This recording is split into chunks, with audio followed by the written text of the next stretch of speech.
یہ امت ہے بہت گنہگار ہے، لیکن یہ امت جو ہے اتنا 14ویں صدی ہونے کے بعد بھی الحمدللہ ہر سال ہر مدرسے کے اندر 50 کبھی 100 کبھی 200 بچیاں اور بچے حافظ قرآن بنتے ہیں۔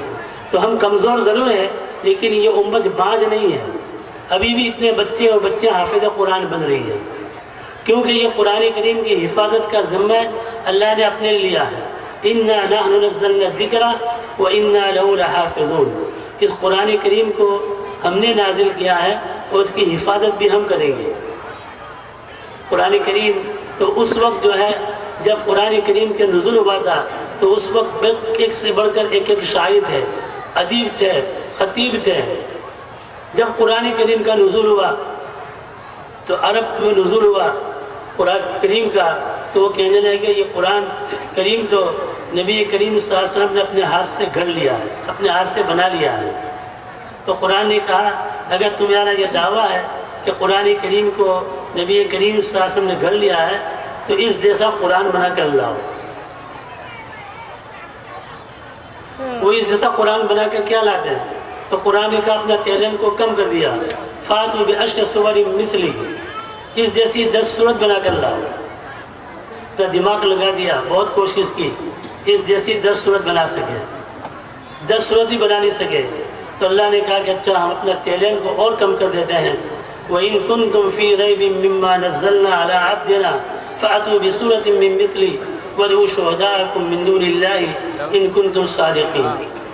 ہم نے ہمارے بندے حضرت محمد صلی اللہ علیہ وسلم پر قرآن نازل فرمایا، اگر تم اس پر شک کرتے ہو کہ نبی نے اپنے ہاتھ سے بنا لیا ہے تو تم سب مل کر، تم سب زندہ مل کر، سب مردہ مل کر، تمام انسانوں کو، جناتوں کو، سب کو جمع کر لو اور اس جیسے قرآن کریم کی ایک صورت بنا کر لاؤ۔ فَإِن لَّمْ تَفْعَلُوا وَلَن تَفْعَلُوا فَاتَّقُوا النَّارَ الَّتِي وَقُودُهَا النَّاسُ وَالْحِجَارَةُ أُعِدَّتْ لِلْكَافِرِينَ۔ تم ایسا کر نہیں سکتے اور ہرگز کر نہیں سکتے ہو اگر تم سچے ہو۔ تو قرآن کریم جو جب ایسے فصیح اور بلیغ اور ادیب اور خطیب تھے، ایک بیٹھک میں 100 اشعار فی البدی کہہ دینے والے، اپنی طاقت قوت لگائی لیکن اس جیسا قرآن کریم کو بنا نہ سکے، ایک آیت بنا نہ سکے۔ تو قرآن کریم کے اندر 77,700 کلمات ہیں۔ قرآن کریم کی سب سے چھوٹی سورت اِنَّا أَعْطَيْنَاكَ الْكَوْثَرَ، اس میں 10 کلمات ہیں۔ یہ حضرت مولانا اشرف علی تھانوی رحمۃ اللہ نے اپنی کتاب میں لکھا ہے۔ تو 77,000 جو ہے کہ یہ چھوٹی صورت اِنَّا أَعْطَيْنَاكَ الْكَوْثَرَ جب نبی کریم صاحب پر نازل ہوئی تو آپ نے کعبۃ اللہ میں لٹکا دی کہ کوئی مائع کا لال ہے اس جیسی چھوٹی صورت بنا کر لائے۔ لیکن انہوں نے بڑی کوشش کی، بڑی محنت کی، انہیں اندر ان کو کچھ ملا نہیں۔ تو انہوں نے ایک بہت بڑے شاعروں سے پوچھا کہ کوئی غلطی نکالو تاکہ ہم کہہ سکیں۔ تو ان کے قرآن کریم میں بہت فصاحت اور بلاغت ہے، لیکن 2 لفظ جو ہے قرآن کریم کے ایسے ہیں کہ فصاحت اور بلاغت سے گرے ہوئے ہیں۔ پوچھا کہ وہ 2 الفاظ کون سے ہیں؟ تو کہا ایک حضوہ اور دوسرا کبارہ، یہ 2 الفاظ فصاحت اور بلاغت سے گرے ہوئے ہیں۔ تو حضور اکرم صلی اللہ علیہ وسلم فرمایا کہ تمہارا سب سے بڑا عربی دانا، عربی جاننے والا کون ہے؟ اس کو بلا لاؤ۔ مجلس میں بیٹھا تھا، آپ کو بلا لاؤ۔ کسی صاحب کو بیٹھا تو بیچارہ بلانے کے لیے گیا، وہ بڑی میں آئے، وہ آئے بڑے کمر جھکی ہوئی۔ جب وہ تشریف لائے تو رسول اللہ صلی اللہ علیہ وسلم کھڑے ہو گئے اور ان کو کہا حضرت یہاں تشریف لائے۔ وہ بیٹھنے لگے تو کہا آپ کے لیے جگہ مناسب نہیں ہے، آپ یہاں تشریف لائے۔ جب وہاں بیٹھنے لگے تو کہا آپ کے لیے مناسب جگہ نہیں ہے، آپ یہاں تشریف لائے۔ 2-3 مرتبہ ادھر سے کہا تو بابا کا دماغ چکرایا اور غصہ تیز ہو گیا۔ اور بابا نے کہا اتتخذنی حضوا وانا شیخ کبارا، تم میری مذاق کرتے ہو، جانتے نہیں ہو کہ میں کتنا بزرگ آدمی اور بڑی عمر کا آدمی ہوں، اور کبھی ادھر بٹھاتے، کبھی ادھر بٹھاتے، کبھی ادھر بٹھاتے۔ حضور صلی اللہ علیہ وسلم نے مسکرا دیا کہ اللہ نے ان کے سب سے بڑے عربی داں جس کو بڑا فخر تھا اس کی زبان سے ہی اللہ تعالیٰ نے کہلا دیا جو الفاظ، جس پر ان کو تھا کہ یہ الفاظ فساد اور بلاغت سے گرے ہوئے ہیں، ان کا فیصلہ اللہ تعالیٰ نے ان کے بہت بڑے ماہر سے کروا دیا۔ تو قرآن کریم ایک ایسی جامع کتاب ہے، آج 14 سال ہو گئے، جیسا رسول اللہ صلی اللہ علیہ وسلم کے سینہ اطہر پر نازل ہوا تھا، وہی نہیں، ہو بہو، کاپی ٹو کاپی آج ہمارے ہاتھوں میں نہیں، الحمدللہ ہمارے بچوں کے سینے میں موجود ہے۔ یہ قرآن کریم کے اندر بہت سی فساد و بلاغت ہے۔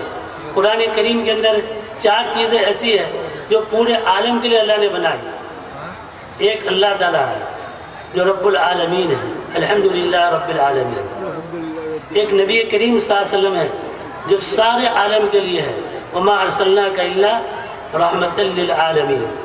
اور قرآن کریم بھی سارے عالم کے لیے ہے، ان هو الا ذکر للعالمین۔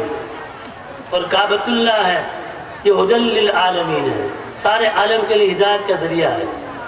4 چیزیں ایسی ہیں جن کو قرآن کریم کو سیکھنا بھی ثواب، سکھانا بھی ثواب، پڑھنا بھی ثواب، پڑھانا بھی ثواب، اس کے علوم و معارف کو بیان کرنا بھی ثواب۔ لیکن قرآن کریم تو ایک ایسا ہے کہ قرآن کریم کو دیکھنا بھی ثواب۔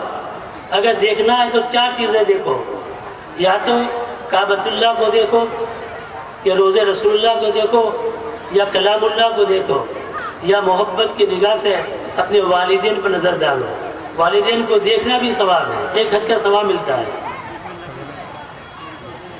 4 چیزیں ایسی ہیں جو پورے عالم کے بقا کا ذریعہ ہے۔ ایک خدا کا کلام، اللہ کا کلام، اللہ کا نام، اللہ کا مکان اور اللہ کا کام۔ اب یہ سب علماء بیٹھے ہیں، ان کے سامنے مجھے دلائل دینے کی ضرورت نہیں۔ جب تک دنیا کے اندر اللہ کا کلام ہے، حدیث میں آتا ہے قیامت سے پہلے اللہ تعالیٰ یہ کلام اللہ کے حروف کو اٹھا لیں گے۔ تو اللہ کا یہ کلام ہو گیا۔ اللہ کا نام، حدیث میں آتا ہے جب تک روئے زمین پر ایک بھی اللہ اللہ اللہ کہنے والا ہوگا، یہ آسمان و زمین ایسے رہے گی۔ جب زمین پر ایک بھی اللہ اللہ کہنے والا نہیں آئے گا تو اللہ زمین کو، کائنات کو تباہ و برباد کر دے گا۔ اور اللہ کا مکان کعبۃ اللہ، جعل اللہ الکعبۃ بیت الحرام قیاما للناس۔ جب قیامت قائم ہوگی تو ایک آدمی آئے گا، سیاہ فام ہوگا، ٹیڑے اس کے پیر ہوں گے، اور وہ کعبۃ اللہ کو ڈھائے گا اور قیامت کا بدل بجے گا۔ تو جب تک اللہ کا مکان ہے، اور اللہ کا کام کیا ہے؟ جب تک عمل بالمعروف و نہی عن المنکر ہوتا رہے گا۔ اللہ تعالیٰ نے ایک جماعت کو منصورین جماعت بنایا ہے، جو اللہ جو کسی کی مخالف کرنے سے کوئی پرواہ نہیں کرے، لا یخافون لومۃ لائم۔ جب تک اللہ کا کام ہوتا رہے گا تو اللہ کا کام، اللہ کا کلام، اللہ کا نام، اللہ کا مکان ہے، تو دنیا کائنات ویسی کے ویسے رہے گی۔ تو میرے دوستوں اور بزرگ، اللہ تعالیٰ نے ہمیں ایسی بڑی کتاب عطا فرمائی ہے۔ ابھی حافظ عبدالغفور صاحب کہہ رہتے ہیں کہ بچپن میں یہ یاد کیا تھا، 55 میں بھی وہی گاڑی چلتی ہے، ان آتے نہ کرکو سا 2-4 سطح یاد کیا، اب آگے ہم یاد کرنا نہیں چاہتے ہیں۔ تو میرے دوستوں، یہ قرآن کریم کی ناقدری ہے۔ قرآن کریم کو یاد بھی کرے، پڑھے بھی، پڑھائے بھی۔ اور حدیث کے اندر آتا ہے کہ حضور اکرم صلی اللہ تعالیٰ علیہ وسلم نے فرمایا کہ میری امت کے اعمال مجھ پر پیش کیے گئے، حتیٰ کہ مسجد میں سے کوئی کچرا، کوئی تنکا اٹھا کر پھینک دے باہر، اس پر کیا اجر و ثواب ملتا ہے وہ بھی میرے سامنے بتلایا گیا مجھے، اور میرے سامنے میرے امت کے گناہ جو ہے وہ بھی بتلائے گئے۔ اور میں نہیں سمجھتا اس سے بڑا بھی کوئی گناہ ہے کہ آدمی قرآن کریم کی کسی آیت کو یاد کرے، سیکھے اور پھر اس کو بھول جائے۔ اس لیے بزرگان دین کہتے ہیں جو قرآن کو بھول جاتے ہیں تو یہ مت کہو کہ میں قرآن کو بھول گیا، بلکہ قرآن کو بھلا دیا گیا ہے۔ بہرحال یہ چند باتیں، بے ترتیب باتیں اس وقت میرے ذہن میں آئی، میں نے آپ کے سامنے بیان کی ہے۔ ایک ہے قرآن کریم اور ایک ہے صاحب قرآن۔ صاحب قرآن سے کون مراد ہے؟ صاحب قرآن سے کون مراد ہے؟ جانتے کہ نہیں؟ کون ہے؟ رسول اللہ صلی اللہ تعالیٰ علیہ وسلم، وہ صاحب قرآن ہے۔ آپ پر یہ قرآن کریم نازل ہوا ہے۔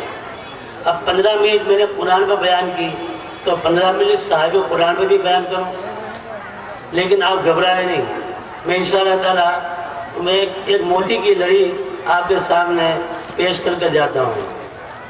قرآن کریم متن ہے، اس کی شرح نبی کی ذات ہے۔ قرآن کریم قال ہے، نبی حال ہے۔ قرآن کریم ارشاد ہے، نبی تعمیر ہے۔ قرآن کریم ذکر ہے، نبی ذاکر ہے۔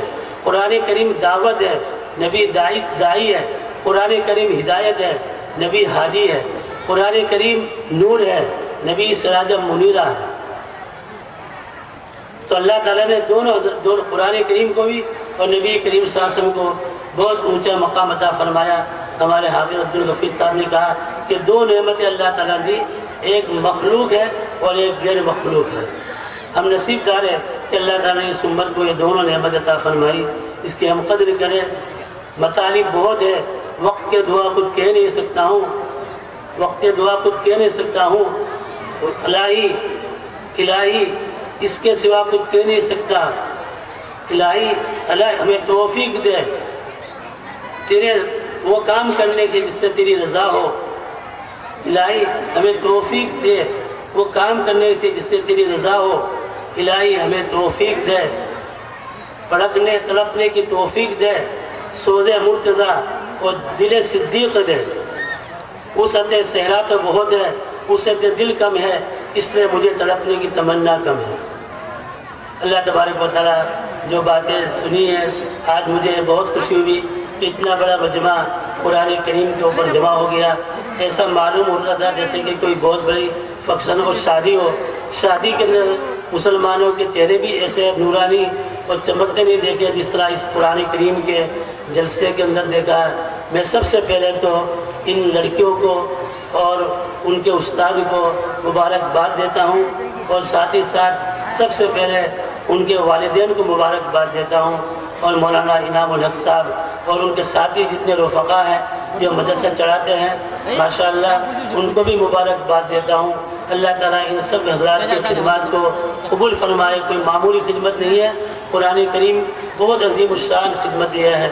اللہ خیرکم من تعلم القرآن وعلمہ، تم میں سب سے بہتر وہی ہے جو قرآن کو سیکھے اور قرآن کو سکھائے۔ ایسے امت میں پیدا ہوئے ابن تبان رحمۃ اللہ علیہ نے 5 سال کی عمر میں پورا قرآن کریم حافظ ہو گئے تھے۔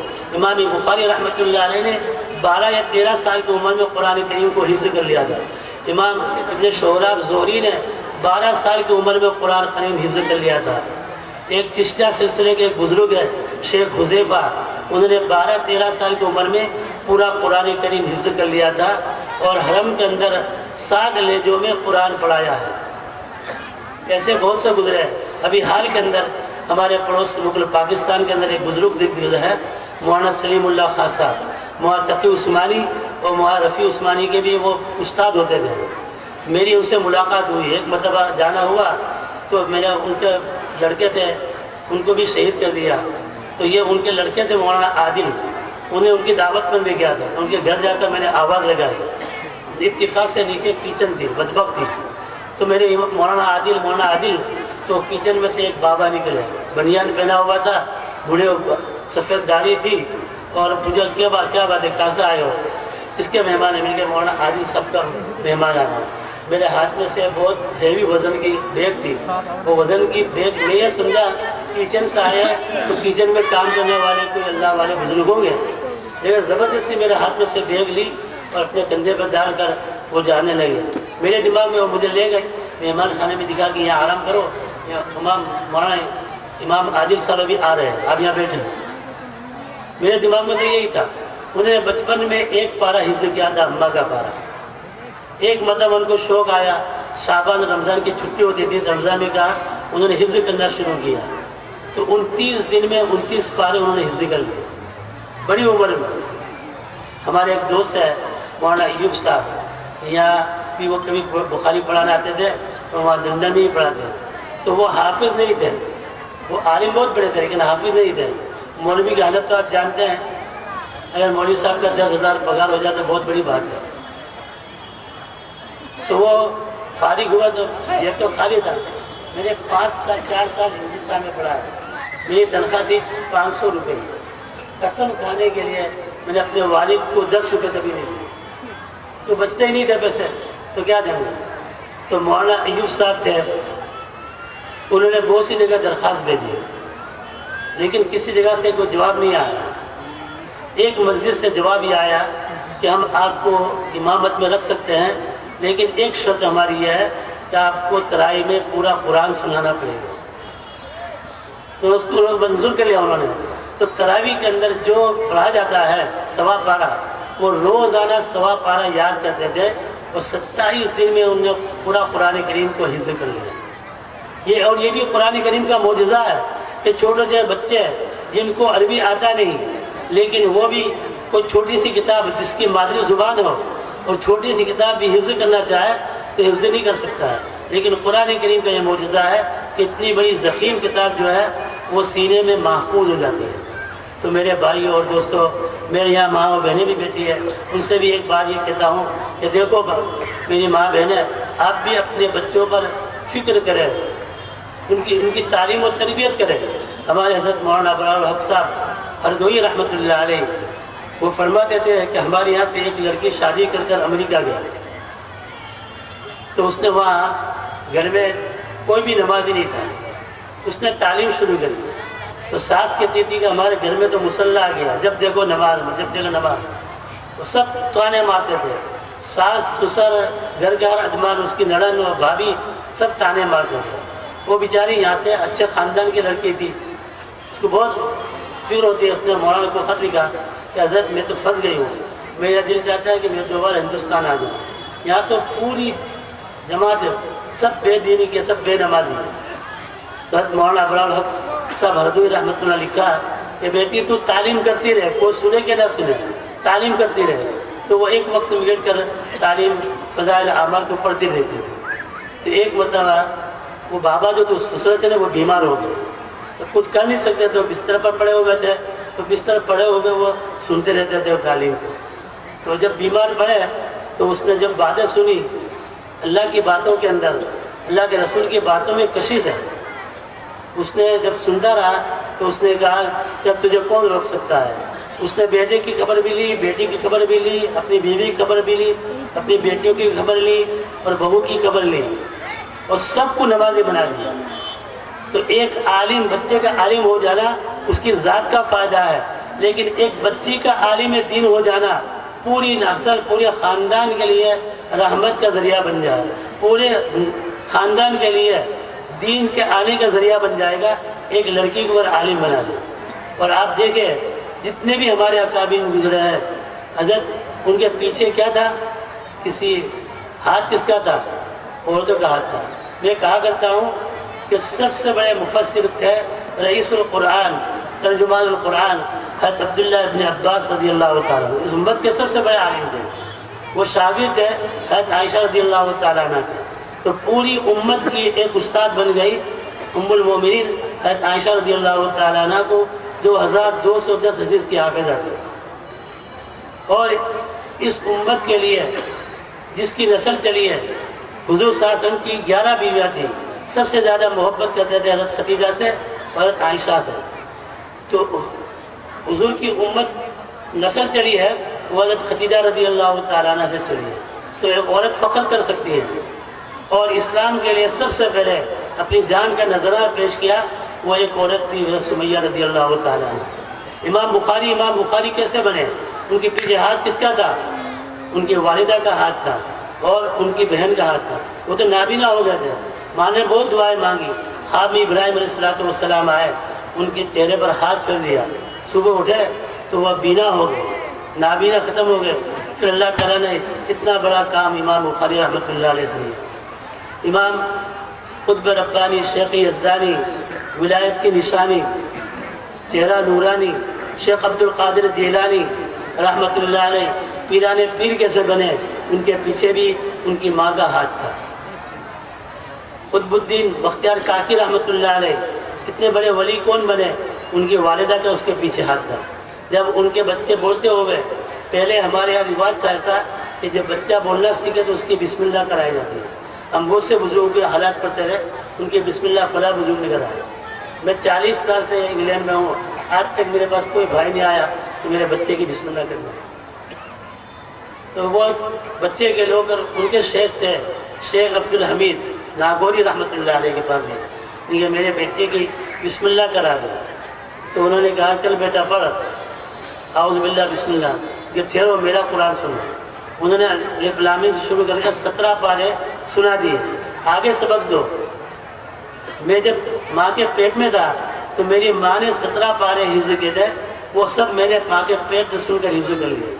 شاہ ولی اللہ محدث دہلوی رحمۃ اللہ علیہ ماں کے پیٹ میں تھے، مادہ ذات ولی تھے۔ انہوں نے کوئی آدمی فقیر آ مانگنے کے لیے کہ اللہ کے نام پر کچھ دو، تو خادمہ سے کہا کہ بھائی آدھی روٹی جو ہے اس فقیر کو دے دو، تو پیٹ میں سے بولا اللہ کے نام پر آدھی روٹی۔ تو میرے دوستو، اگر کل پرسوں میں نے وہاں سن میں بھی کہا تھا، ہر آدمی سوچتا ہے، ایک ڈاکٹر سوچتا ہے کہ میرے بیٹے کو ڈاکٹر بناؤں گا، ایک انجینئر سوچتا ہے کہ میرے بیٹے کو انجینئر بناؤں گا، ایک وکیل ہے تو وہ چاہتا ہے میرے بیٹے کو وکیل بناؤں گا، ایک مولوی ہو جاتا ہے میرے بیٹے کو مولوی بناؤں گا۔ ہر آدمی کی تمنا ہوتی ہے۔ کسی دانا لکھا ہے جو اپنے کو بیٹے کو بنانا چاہتے ہیں وہ خود بن جاؤ۔ اگر ماں باپ بے نمازی ہوگا، ماں بے نمازی ہوگی، ماں ہر وقت فون پر ہوگی، ماں ہر وقت ایسے غلط چیزیں دیکھتی رہے گی، باپ ایسی چیزیں دیکھتا رہے گا، تو کیا امید کرتے ہیں کہ ہمارا بیٹا اور بیٹا وہ بھی دیندار بنے گا، وہ بھی نمازی بنے گا؟ کوئی امید نہیں ہو سکتی۔ تو جیسا اپنی اولاد کو بنانا چاہتا ہے ویسے ہم خود بن